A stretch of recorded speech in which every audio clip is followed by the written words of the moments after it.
A millionaire asked the son to choose a new mother from among 5 wealthy women, but the son chose the black cleaning lady when the father discovered the truth about who really took care of the boy. "This woman shouldn't even be in the same room as us," Victoria Ashworth whispered to the other candidates as she watched Katrina Williams silently clean up the crystal shards on the marble floor of the Blackwood mansion. The glass had been accidentally knocked over during lunch by the 5 socialites competing to become the new wife of millionaire widower Magnus Cale. Katrina, 28, had been working at the imposing Atlanta mansion for only 3 months, but she had already completely transformed the life of 7-year-old William, who had lost his mother in a car accident the previous year. Katrina kept her head down as she swept the shard. Her hands moved fast, but her movements were gentle, almost graceful, as though she were trying to protect the glass from further breaking, like she protected everything she touched, like she protected William. The women didn't bother lowering their voices. "Honestly, Magnus should have screened the stat better," Victoria muttered, sipping her champagne. "This is a wife selection event, not whatever this is." Katrina didn't react. She never did. Not to insults, not to dismissive looks, not to the way the women continued eating their salads like she wasn't there. But she noticed everything. The way they smiled too broadly whenever Magnus entered the room. The way their voices suddenly softened when William appeared. The way they touched nothing without making sure someone was watching. It was all rehearsed, staged, performed, fake. Katrina had grown up around women like that. Women who spoke in sugar but carved in ice. Women who pretended to care when they wanted something. Women who could charm a room but never truly hold a heart. She swept the last shimmering sliver of glass, dropped it gently into the dustpan, and stood up. "Thank you, Katrina," Magnus said from behind her. His voice always startled her. Deep, smooth, commanding in every room except around his son, around William. Magnus softened in a way that made her chest ache because she recognized the ache in his eyes, grief, loneliness, the desperate need to hold his son together when he felt himself falling apart. Katrina nodded. "Of course, sir." William tugged at her apron. "Can you play with me after lunch?" 5 pairs of eyes snapped toward them. Victoria nearly choked on her champagne. "Will, sweetheart," she said, her smile stiff. "After lunch and I can play something much more exciting. I brought a drone. Real one." "I don't like drones," William said flatly. "They're loud." Victoria's smile twitched, but only for a moment. "Oh, well, this one is quiet." William shook his head. "Cat always helps me build forts after lunch." Every woman's posture stiffened, like the boy had said a forbidden word. Magnus exhaled slowly. It wasn't annoyance. It was a father trying not to show gratitude too publicly. Magnus owed Katrina more than he could ever admit in front of these women. Before Katrina could answer, Victoria leaned toward the boy with a flawless society smile. "Sweetie, Katrina is just a help. She does chores. She doesn't." Magnus cut her off sharp. "Victoria." The temperature in the room dropped. Everyone froze. Victoria sat back slowly, teeth grinding behind her red lipstick. Katrina gave William a small smile, then lowered her voice so only he could hear. "I'll be there right after I finish the dishes, okay?" He grinned like she had promised him the world. As she walked toward the kitchen, she could feel the women's stares burning into her back. Some icy, some calculating, some furious. But one stare was different. Magnus, he watched her with something like conflict, something tight and unresolved. She didn't dare look back. The kitchen was hot, bright, and loud, the kind of noise that felt like home. Pots clanged, water hissed, and a radio played low jazz in the corner. Katrina rolled up her sleeves, took a breath, and started on the dishes. She needed the silence of work. She needed the distraction. She needed something that wasn't the sound of wealthy women laughing at her like she wasn't a human being. But whenever she tried to disappear into the rhythm of washing, William's face kept slipping into her mind. His smile, his fear, his trembling voice the night. He woke up screaming because he dreamed his mother was calling him from the rain. Katrina had sat beside him, stroking his hair, whispering softly until he fell asleep. She wasn't supposed to. She had overstepped. She knew that, but she couldn't walk away from a crying child, especially not one who reminded her so much of someone she failed to save, her sister's son. The thought stabbed her chest every time. The guilt lived under her skin like a shadow she couldn't escape. She was pulled from her thoughts when a pair of footsteps entered the kitchen. Heavy, measured, familiar. Magnus. She didn't turn around. "The dishes will be done in a moment, sir." "I didn't come about the dishes." She paused. The room suddenly felt too small. He stepped closer, not close enough to touch, but close enough for her to feel the gravity of him. "Katrina," he said softly, "what happened in the dining hall should never have happened." "It's fine," she said quietly. "It's not." Katrina swallowed, but kept scrubbing a plate. "They're trying to impress you. That's all. That's no excuse to disrespect a woman who takes care of my son better than anyone in this house." Her hands froze in the water. She didn't mean to whisper it, but it slipped out. "I take care of him because nobody else does." A beat of silence passed. Heavy, uncomfortable. "Katrina," he said gently, not scolding, hurting. She regretted the words instantly. "I'm sorry," she murmured. "I didn't mean—" "You're right," Magnus whispered, stepping closer. "I've been failing him." She bit her lip, staring at her trembling hands in the sink. He sighed. "I'm trying. God, I'm trying so hard. But half the time I feel like I'm drowning. And the other half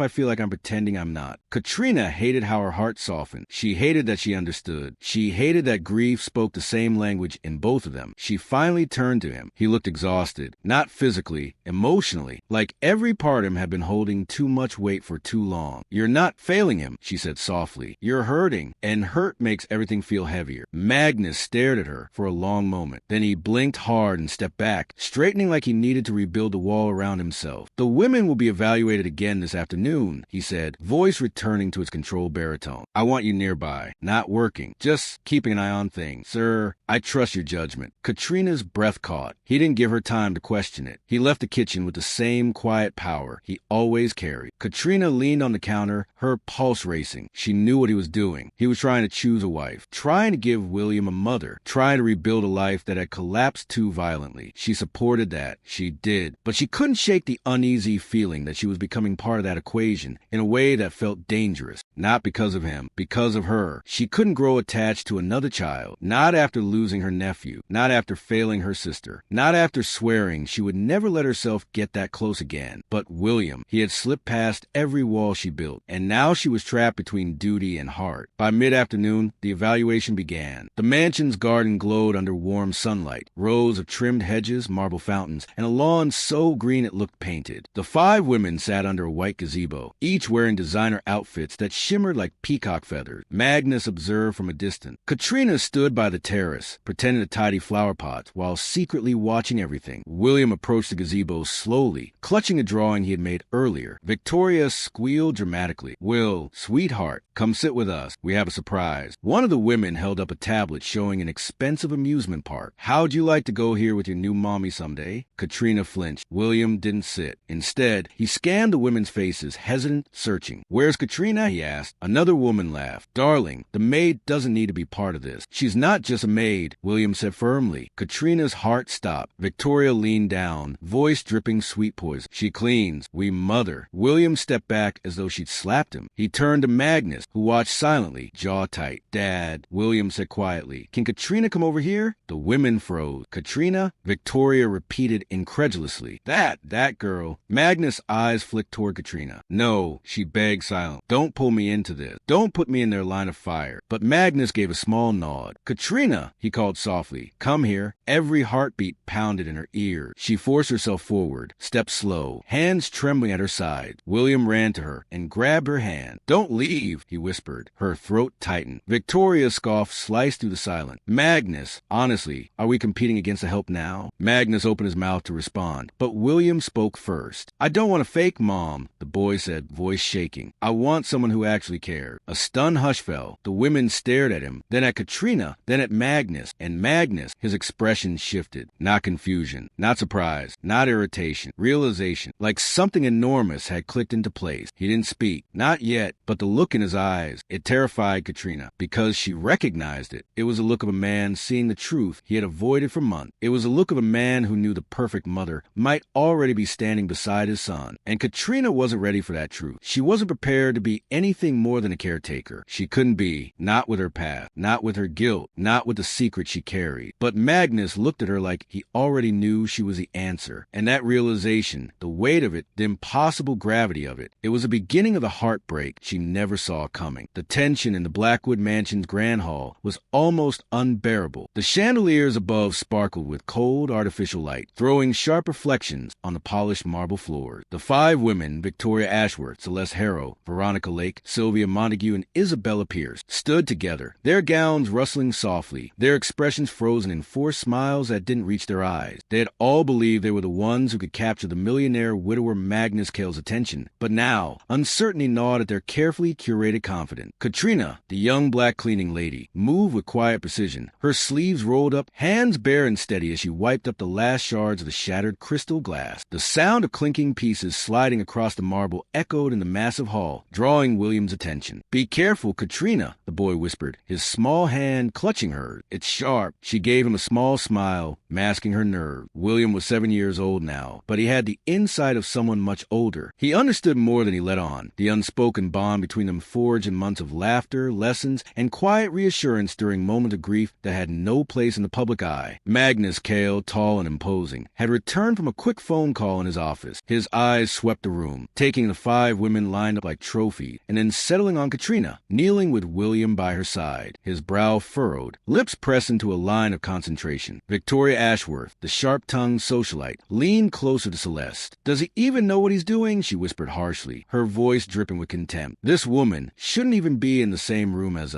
she's nothing." Katrina didn't flinch. She ignored the whispers and the judgment, focusing only on William's hand. The boy's tiny fingers traced the edge of the crystal shard she held carefully between her own. Magnus cleared his throat, the deep timbre of his voice filling the room and forcing silence. "Ladies," he said, his gaze briefly scanning each one of the 5. "Thank you for your patience today. The decision is mine to make, but I want William to have a say in who he feels safe with." The room held its collective breath. Victoria's lips pursed, her eyes narrowing with irritation. "Of course, Magnus," she said sweetly, though her hands twitched imperceptibly at her side. "We understand it's a child's choice." Magnus turned toward William, who stood hesitantly beside Katrina. The boy's dark eyes flicked between his father and the women. He bit his lower lip, uncertain for a moment, before his gaze rested solely on Katrina. "William, who do you want to choose?" Magnus asked softly, his tone intentionally gentle, masking the storm of emotion he felt. The hall seemed to shrink, the walls pressing in with anticipation. Victoria's heartbeat quickened. She had spent the past week imagining herself as the new mother, imagining the power, the title, the whispers in Atlanta's elite circle. Celeste and Veronica shifted nervously, clutching their skirts. Every breath in the room seemed synchronized to the child's impending decision. William's small hand slipped into Katrina's. I choose Katrina," he said, his voice barely above a whisper but loaded with conviction. Gasps erupted like thunder. The 5 women froze, their mouths open in shock. Victoria's hand flew to her chest. "What?" she hissed, disbelief bleeding into anger. Magnus stepped forward slowly, his gaze never leaving his son. "William, are you sure?" The boy nodded firmly. "Yes, Papa. She's always been here. She helps me. She listens. She makes me feel safe." Katrina felt her breath hit. Her knees trembled, but she forced herself to remain composed, lowering her eyes respectfully. "William, I don't know what to say," she murmured. Magnus moved beside her, placing protective hand on her shoulder. "Then let's make it clear to everyone here. Katrina isn't just a caretaker or a staff member. She's been the one who's raised William in the absence of his mother, and today he's chosen her because she deserves it." Victoria stepped forward, her voice cutting like a knife. "Magnus, you can't be serious. We've been courted, invited, and prepared for this role. She's your employee. A housekeeper. How could you let a child make such a reckless decision?" Magnus' eyes darkened, and his voice dropped into a tone that made even the grand walls of the mansion seem to shiver. "She isn't just my employee. She's the one who's been here every night when I was away from meetings, the one who stayed up when William cried, the one who taught him manners, music, reading, and respect for others. You 5 have been competing for a title that she's earned through love, not ambition." A shocked silence fell. Isabella Pierce's lips trembled. But she's only been here for 3 months." Magnus shook his head slowly. 3 months? No. She's been here every day of his life since we lost his mother. And the love, care, and guidance she's given him, that's what matters. Katrina's eyes glistened with tears. The tension in the room was palpable. The 5 socialites frozen in stunned outrage, unable to reconcile their privileged expectations with the reality before them. Victoria's voice quavered with fury. "This is humiliating for all of us. You've made a mistake, Magnus." Magnus didn't answer. He simply lifted William into his arms, holding him close as the boy rested his head against Katrina's shoulder. "Katrina," he said quietly, his eyes meeting hers, "I want you to be his mother, not because of titles, wealth, or appearances, but because you've already been that in every way that counts. Will you accept?" Katrina's hands shook. The air around them seemed heavy, charged with emotion. She swallowed hard, trying to find words. I don't know what to say. say. I never imagined. Magnus smiled faintly. Say yes, Katrina. Say yes. And know that you're not just being chosen. You're being acknowledged for everything you've already given. The walls of pretense began to crumble around the remaining women. Veronica Lake's expression twisted into bitterness. But even she couldn't deny the bond between the child and Katrina. Celeste Harrow's eyes glistened with embarrassment. Sylvia Montague seemed to shrink into herself, her posture collapsing as reality crashed into her ego. Victoria, however, refused to bend. You're ruining everything, Magnus. Think of the scandal, the humiliation. People will talk. Magnus turned to her, his gaze cold and unwavering. Let them talk. Let them whisper. Let them envy and judge. I don't care about their opinion. What matters is the happiness and well-being of my son. And today, that means honoring the woman who's loved him when no one else would. Katrina finally exhaled, tears rolling freely down her cheeks. She nodded. Yes, I'll be his mother. A stunned hush fell over the mansion. Even the staff, who had watched from behind the ornate doors, dared not breathe. The air was thick with awe, disbelief, and the weight of a truth that could not be ignored. Magnus stepped forward, wrapping his arm around Katrina's waist as he addressed the entire room. Lady, this is not a social contest. It is not a pageant. It is life. And in life, what matters most is love, loyalty, and care. Qualities that cannot be bought, cannot be faked, and cannot be commanded. Katrina has them. That is why she stands here today. Victoria's jaw tightened. She opened her mouth, perhaps to argue, but the look in Magnus' eyes froze her. William giggled softly, tugging at Katrina's hand, and the laughter, innocent and pure, cut through the tension like sunlight through storm cloud. William, Katrina whispered, her heart overflowing, you're the reason I'm here. You're the reason I'll always stay. The boy grinned, his tiny hand reaching up to touch her face. I knew you were the best, Katrina. I wanted everyone else to see it too. Magnus kissed William's forehead, his eyes glinting with pride and relief. And now they have, he said softly. The 5 women finally began to retreat, their faces a mix of fury, embarrassment, and grudging acceptance. The mansion's hallways seemed to exhale, releasing the tension that had gripped them since the shattered crystal. The chandeliers sparkled, but now they reflected not just wealth and power, but justice and truth. As the evening wound down, Katrina and William stood in the grand hall, holding hands. Magnus watched them, a rare softness in his eyes. You've done more for this child than anyone else ever could, he murmured. And now, together, we'll build a family, one that's real, not artificial. Katrina smiled, looking around at the vast mansion, the glittering chandeliers, the empty spaces once filled with pretension. I never thought that this could happen, that someone would choose love over appearances. Magnus took her hand, squeezing it gently. Some choices are easy when your heart knows the truth. Outside, the city lights shimmered, oblivious to the upheaval in the Blackwood mansion. Inside, a new chapter had begun, a chapter of honesty, trust, and the quiet, unstoppable power of care, devotion, and love. And in the center of it all, Katrina, once unseen and underestimated, now stood as the mother William had always known she could be. The evening's whispers of scandal faded into the night, replaced by a story that would be retold, not about wealth nor titles nor social climbing, but about the woman who had earned a family through her heart alone.